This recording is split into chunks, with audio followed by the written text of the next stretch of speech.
Have you ever wondered why you have plateaued with success and you're afraid of trying something new or get out of your comfort zone? Well, today, my friend James Prince, founder and CEO of Pride and ADGM in Abu Dhabi, has a boutique financial and wealth management service that services the relationship first, which is an odd thing in today's financial world. So, James, thanks again for joining me today. No problem. Thank you, Andre, for having me. Today, a while back, we had a great conversation. Actually, we have great conversations every few weeks. And we were talking about the ceiling of complexity. And that's a strategic coach term. Definition of ceiling of complexity is a reason a person, a work group, or a team is blocked and that they are bumping into a ceiling of complexity and their challenge or pursuit is simply too complex for them in their present state. And you have to try something new to grow. So Hmm. we had that conversation, and then you slammed me with a new term, which was the ceiling of comfortability. Yeah, Can you yeah, expand on that a little comfortability. Yeah, more? yeah. So it really just came out of our conversation chat, and we were talking about being an entrepreneur, what it's like to take that next step. And often we always say that, success happens outside of the comfort zone. And we're talking about the ceiling of complexity. And often, and especially with strategic coach, they will talk to us about you find the right who's around you to overcome the problem. It's always who, not how. And for me, what I've always found is that when I'm operating within my comfort zone, I'm not growing. And so there's that ceiling of complexity, sorry, the ceiling of comfortability, which is it might be a salary, it might be dividends that we're receiving from the firm, it might be that we've got enough cash in the bank, that our goals are already achieved. And I think that once we hit that level of comfortability, we switch off. And it's only when we're really trying to grow and push it and expand and hire new people and change the product and define new goals for the business and for the team that we really have to step outside of that comfort zone. And that's where I said, it's actually not a ceiling of complexity, it's actually a ceiling of comfortability. So when we started way back our companies, we were definitely not comfortable, but we seemed to have that energy. We had nothing. I don't know in your case, but mine, there's really not much I had. I didn't have another company, or I was just some guy who had a mortgage, blew all his blew all his savings on his renovating the new house he just got. There's a kid on the way, still had a bunch of Mhm. debt. Um, but we had that, the startup phase or the startup craze, sometimes I call it. It was fun. We got going, and then once we were hitting the ceilings of complexity, yes, we were comfortable to a certain level, but to go to the next level, we have to be uncomfortable.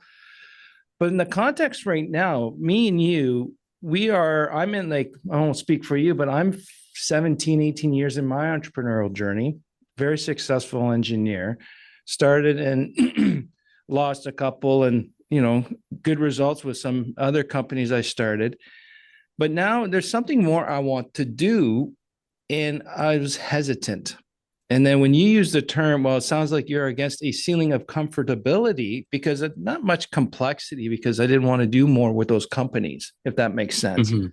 But now I'm very comfortable. What I got out of it, that comment is, I'm really comfortable where I am with my income, my lifestyle. Do I want to do more? Yeah, of course.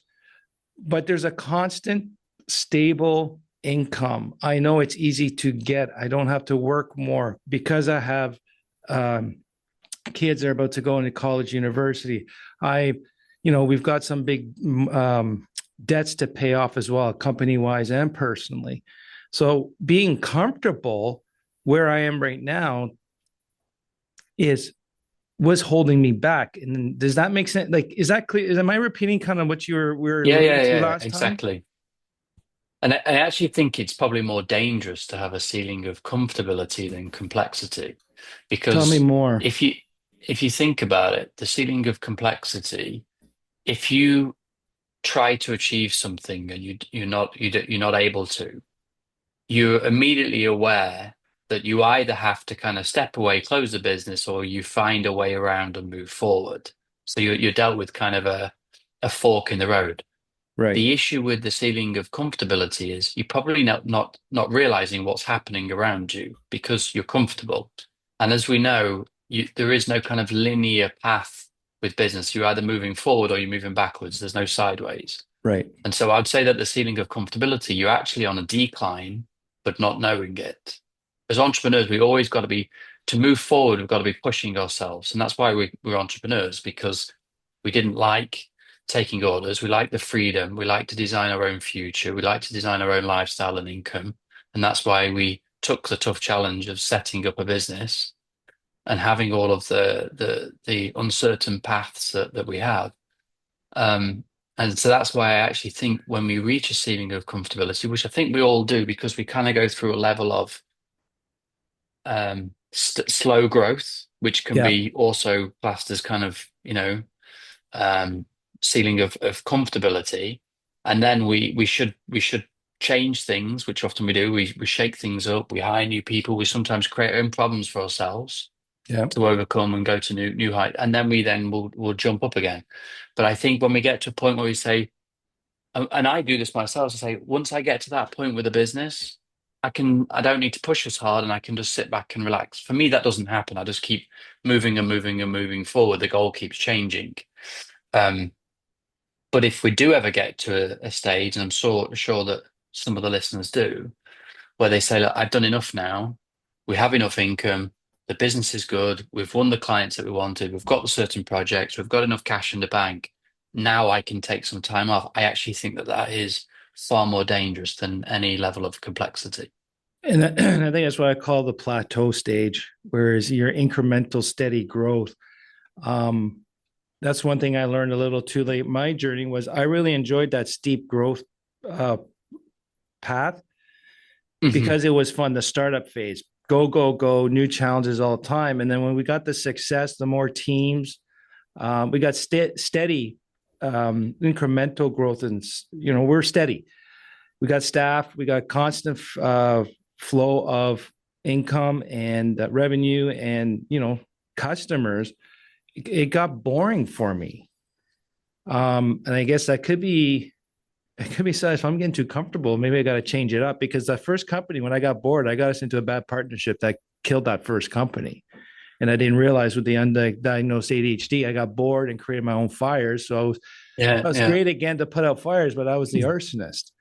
And there was a correlated that is to being comfortable.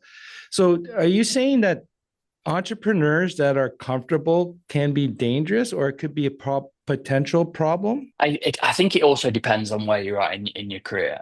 I think if you've reached the later stage in the business, let's say for example you've had a business for 30 years, um, often what you see is then you'll take the seat as maybe chairman and you bring somebody else in to kind of spearhead the business for you. Mm-hmm. But I do think that if we get to a point where we are comfortable, I think as entrepreneurs, um, we have to be really careful, and so we should really have somebody else around us that can hold us accountable and say, look, you've just been sat around and been too comfortable for 6 months. And I think we could be a danger to ourselves or a danger to the business, because that's when, if we're too comfortable, I think we will find chaos because that's Right. what we thrive on. Otherwise, we wouldn't have become an entrepreneur in the first place. So I think, we need to stay focused, we need to stay driven, and we are at our best when we're in our unique ability and we are driving the business hard towards a bigger and better business, bigger clients, better staff, team members around us, Mm-hmm. and we just keep pushing and pushing. And I think that's when we're in our comfort zone. The moment that we reach this comfortable stage, I think that's kind of like almost like a no-go zone. We have to be careful. Okay, so now we've been talking about in the one company in our one skill set. Is that fair to Hmm. say? So what about like in our case, we have our I don't know, I'm starting to call it a career. Engineering is my career. That's my comfort zone. That's the easy work now. But now I want to get more into this, the podcasting, helping people. like even in the engineering world, but it's a completely different way of doing business for me, which is not the same as my past. So now I guess I am at a fork in the road. One's very comfortable, Hmm. and the one is not so much because it's something new. With engineering, when I started my engineering company, it's fun. I had 4 years of engineering training. I did 8 years with the company. So I was comfortable with my skill set. Now, where I'm kind of want to go now is I don't have, I don't know, maybe it's my old training thinking you need to have a skill set or a good toolbox to go this way. And that's where I'm getting a little more uncomfortable is I know this is the right path, but yet this is easy and this is comfortable, like you said. So how can we get onto this more uncomfortable stage? It is a true ceiling comfortability because I've been bouncing off of that for a good 4 or 5 years now.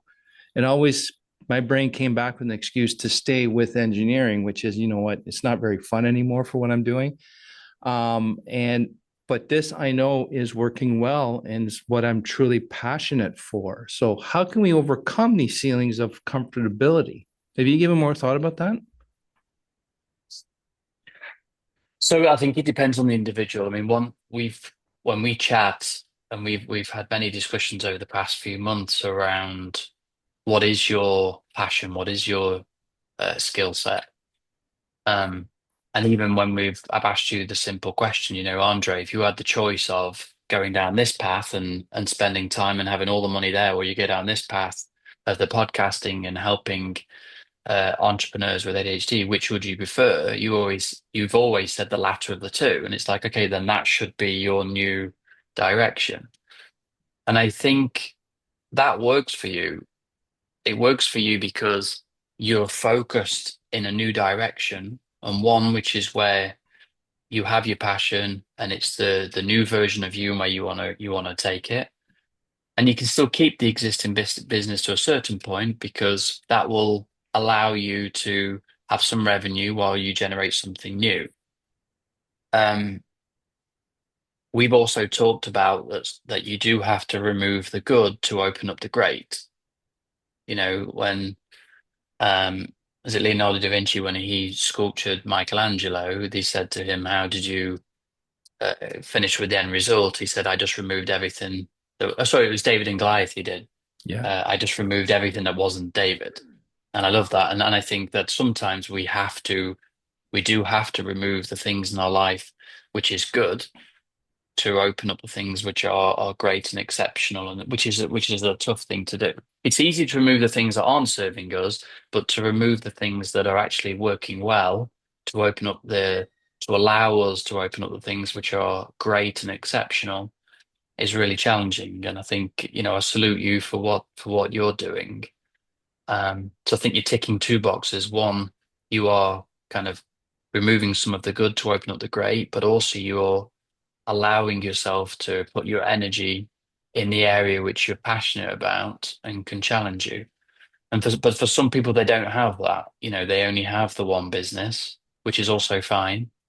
Um, and if they are at the stage of, too much comfortability, I think it's either a case of, resetting the goals, maybe looking at either a new product or a new service or something to enhance, asking the clients, what can we do to improve? It's a Hmm. good time now, is towards the end of the year, so you could send out a load of surveys and say, if you could design your ideal service partner or your ideal product, what would it look like? Technology is changing drastically with AI, so there's a lot of things that you can use to really push your product or your service to enhance. Yeah. Or maybe that they have lost the kind of flame within the business, and maybe they should look at either bringing somebody else in to run it for them, or maybe exit and start something else that, if they're not passionate anymore about that, then we all have something that we're passionate about. Yeah. So then it would just be a conversation of, what is the new center of passion, and then go towards that. And I think that's where a lot of us are in right now. A lot of the entrepreneurs I've been talking about, within our circle and all that, we're really good at one craft. We got very successful. Some are either they got bored with it, they want to do something different, or they're like for me, I'm a great engineer, but I'm not really highly passionate about the industry and it's not fun anymore. But I want to do something that's a little bit, it's outside of my quote unquote wheelhouse of engineering, but this is where I want to go. So it's not like I'm reinventing myself. I forget, I read an article, it was really good. I'm really pissed off I didn't write down this term, but it was along the lines of more about we're rediscovering ourselves. So even all the skill sets that I gain as an engineer, I can still use on my new endeavor. Because like even with this interviewing of podcasts, I've been getting a lot of compliments that I do well with the interviewing and all that and ask great questions. And I thought, hey, maybe I missed my mark. I should have done this more full time in radio back then when there was radio. But like, no, I actually identified why I was really good at defining scope of works for engineering projects was because of my interviewing skills. So I'm just Mm. reusing these skills.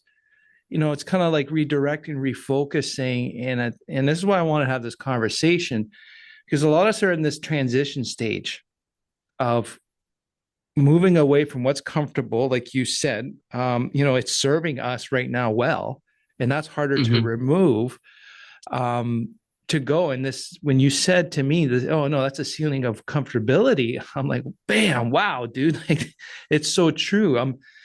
It's easier when I was younger and didn't have much Hmm. because the next step was very easy. I don't think it was a point of ceiling comfortability, just I wanted to do something better.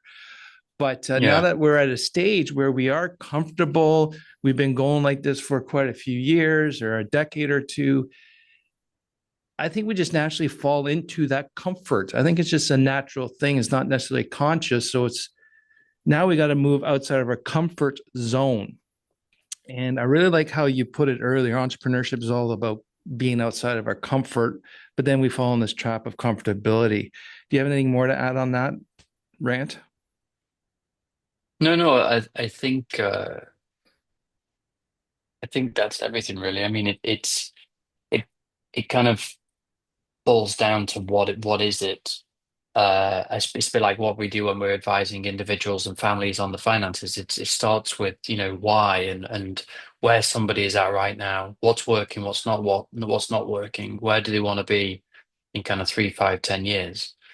And if entrepreneurs are in a great place right now, and the great place is that we are expanding and growing and building, and our future looks significantly better than our present, then I would say that they're in a great place. I think if they say we're really comfortable, we're happy where they're at, we don't really are pushing, we're not pushing ourselves in our future goals. I think that's where they should be checking in with somebody to have some form of accountability or resetting the Mm-hmm. future goals of the business. Do you think that ceiling complexity and ceiling comfortability are two different things and require two different execution points? It could be the same thing. It could be that the comfortability is the complexity, if that makes Mm-hmm. sense. Yep. Yep. Um, It's just a different but type I of would, I, complexity now. but what I would say is that I don't think most entrepreneurs actually see the comfortability as a complexity. I don't think they see it as a problem. I think they see it as I've got to the top of the mountain. I'm at the top with my flag, and that's it now. I've reached, but that is a dangerous position to be. I mean, it's like if you look at any sports or anything, when you get to first or you get to the top, it's actually one of the most difficult positions to hold because you've got nothing to chase. Right. Second place often is the best place to be because you've always got something to focus on that's in front of you and doing better, and you charge. Once you are at first place, you've got nothing. You've only got yourself to compete against, and often you end up looking behind to see how far am I ahead of the people behind, which is one of the most dangerous things you can do in sports or in anything. Right. Um, and so, yeah. Nice. Well, I gotta say thanks, James, again for joining me on this. You helped me clarify a little more about this in my path. Um, you know, like you said, success happens outside of comfortability when we started our companies, as we're growing it and going through different various ceilings of complexity. Um, I like what you said about it. It's easier to remove what is not serving us, but a lot harder to remove something that is servicing us, and it makes it harder. And that's within the comfortability area. And that comfortability is a complexity, and most entrepreneurs do not understand that. I think that's a very key last statement for you to Hmm. understand. So, any last words for the listeners about this topic? No, no, I would. I mean, if it resonates with anybody and they think, I agree with it, then I think maybe they should reach out to you or to me or to anybody that can hold them accountable and sit down and kind of reset some of them goals. So, where can people find you then if they want to reach out to you? I mean, they can through info@printon.com or through LinkedIn, James Prince at the LinkedIn page, or with you. I mean, you are a great listener. You are a great questioner. You're a good sounding board. So, anybody that's close to you, I think they should reach out to you and kind of have a coffee and, just brainstorm. And thank you. And for me today, it's break the ceiling of comfortability. You deserve to try something new, something you'll enjoy. And like you said, James, comfortability is a complexity, and we need to be aware of that. And for you, the listener, are you too comfortable right now in your current entrepreneurial journey? If so, what needs to be changed? And please let me know. You can email me at andre@theimpulsivethinker.com. I would really love to hear how you're going to get out of your new comfort zone, because like James said, we are wired for chaos as entrepreneurs, especially high achieving ADHD entrepreneurs. So when we get comfortable, that's when I got in the biggest trouble. And I've got to continually challenge myself and go to the next level. If not, I get bored and I get depressive. That's one of the things for me. And so a constant challenge, a lot of people don't understand that. They won't get it. They think I'm never satisfied, but that's the way I can stay out of my depressive state, have fun, and enjoy myself. And Mr. Prince, my buddy, thanks again for joining me and No, clarifying my this some more. pleasure. Thank you. And to you, the listener, thanks again for learning with me. We'll talk to you soon.